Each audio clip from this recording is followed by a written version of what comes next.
खामोशी का बोझ। रात के 11 बज चुके थे। पूरा घर गहरी नींद में था। बस रसोई से आती धीमी सी छन छन की आवाज उस सन्नाटे को तोड़ रही थी।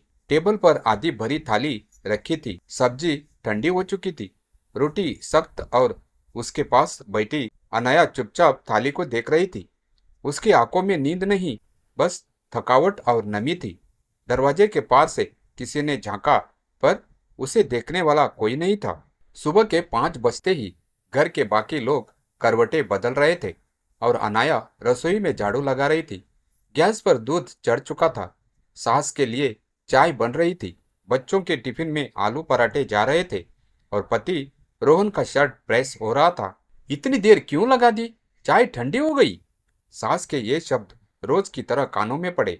अनाया ने कुछ नहीं कहा, बस सिर झुकाकर दोबारा चाय बनाई, जैसे उसने अपनी जुबान भी किसी अलमारी में बंद कर दी हो। रोहन ऑफिस जाते वक्त बस इतना बोला, कपड़े ठीक से रख देना, मीटिंग है, देर हो जाएगी। ना अलविदा कहा, ना ध्यान रखना। बस चाबियां टेबल पर पटक दी और निकल गया। दोपहर तक पूरे घर की सूरत चमक रही थी, बस वह खुद फीकी पड़ गई थी। सास अपने कमर दर्द का रोना रो रही थी। ससुर टीवी पर समाचार देख रहे थे।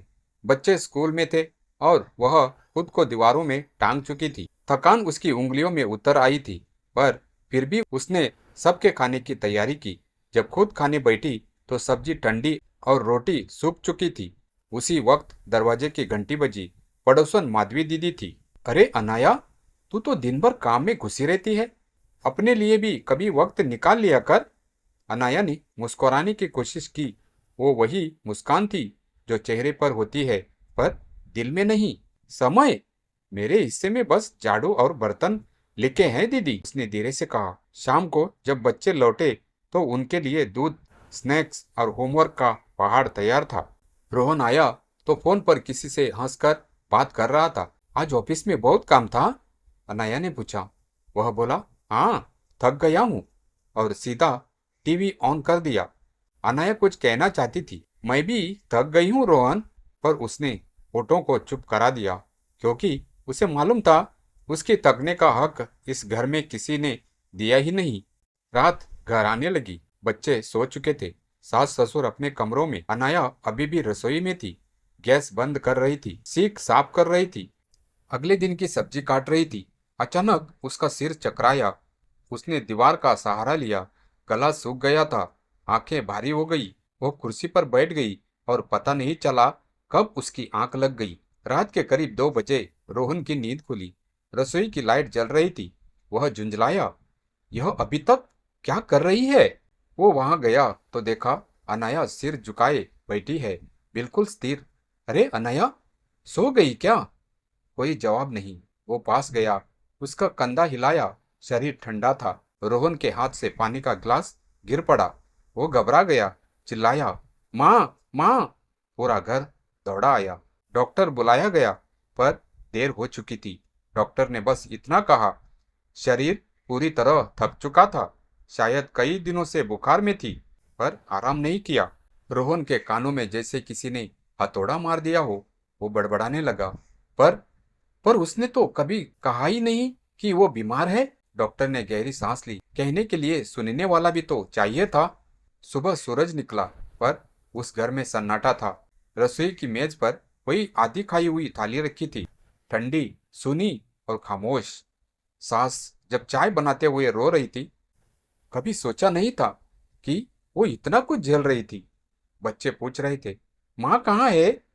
रोहन बस चुप था। उसने उस थाली को देखा जहां अब किसी के हाथ की रोटी नहीं रखी जाएगी। दिन बीतते गए। रसोई अब साफ रहती थी, पर उसमें वो खुशबू नहीं थी जो अनाया के हाथों से आती थी। घर चल रहा था, मगर जीवन रुक गया था। एक शाम जब रोहन ऑफिस से लौटा तो उसे अलमारी में एक डायरी मिली। उस पर लिखा था, मेरी खामोशियां। उसने खोला। पहला पन्ना पढ़ते ही आंसू बह निकले। आज बुखार है, पर काम तो फिर भी करना है। अगर मैं रुक गई तो ये घर रुक जाएगा। कोई पूछेगा, क्या की मैं ठीक हूँ? शायद नहीं। मैं बस एक सिस्टम बन गई हूँ, जो सुबह शुरू होता है और रात को टूट जाता है। अगले पन्ने पर लिखा था, मुझे डर है कि किसी दिन मैं गिर जाऊंगी और कोई ध्यान नहीं देगा। शायद उन्हें तब एहसास होगा कि घर सिर्फ दीवारों से नहीं, एक नारी की सांसों से चलता है। डायरी की आखिरी लाइन पर रोहन रुक गया। अगर कभी मेरी जगह कोई और आए तो उससे यह जरूर पूछ लेना, थक गई क्या? बस यही शब्द किसी का जीना आसान कर सकते हैं।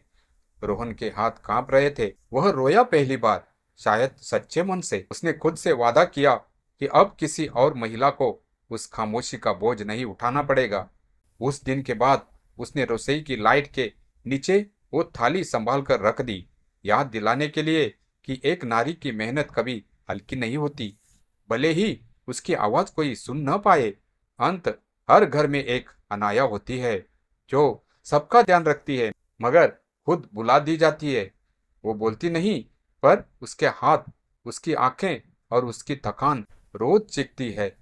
कभी उसके पास बैठकर बस इतना पूछ लेना, थक गई क्या? क्योंकि यही सवाल किसी की जान बचा सकता है।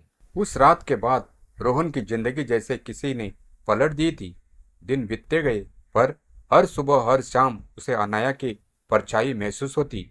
रसोई में गिरती चम्मच की आवाज, बच्चों की हंसी, सास की खांसी, सब कुछ सुनाई देता था।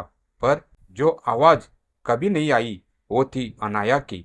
परिवार धीरे धीरे संभलने की कोशिश कर रहा था, पर घर की दीवारों पर अब भी उसकी चुप्पी चिपकी हुई थी। मुझे लगा था कि मैं घर का कमाने वाला हूँ और अनाया सिर्फ घर का काम करती है। मुझे क्या पता था कि घर चलाना सबसे मुश्किल नौकरी है, जिसमें ना छुट्टी, ना तारीफ, ना आराम। उसने डायरी का पन्ना उठाया और पढ़ने लगा। मैं सिस्टम नहीं हूँ, मैं इंसान हूँ। अनाया अब नहीं है, पर उसने मुझे जीना सिखाया है। अगर कभी खुद के शब्द भारी लगे तो दिल से पूछ लेना, थक गई क्या? यही वाक्य किसी का दिल बचा सकता है। अनाया भले चली गई, पर उसकी डायरी ने एक दिशा दे दी। हर घर की दीवार पर एक नया शब्द लिखा गया, क्योंकि प्यार सिर्फ गले लगाना नहीं, समझना और महसूस करना भी है। अगर आपके घर में भी कोई अनाया है, माँ, पत्नी, बेटी, बहू या बहन, बस आज ही पूछ लेना, थक गई क्या? शायद उस सवाल में ही किसी की जिंदगी बची हो।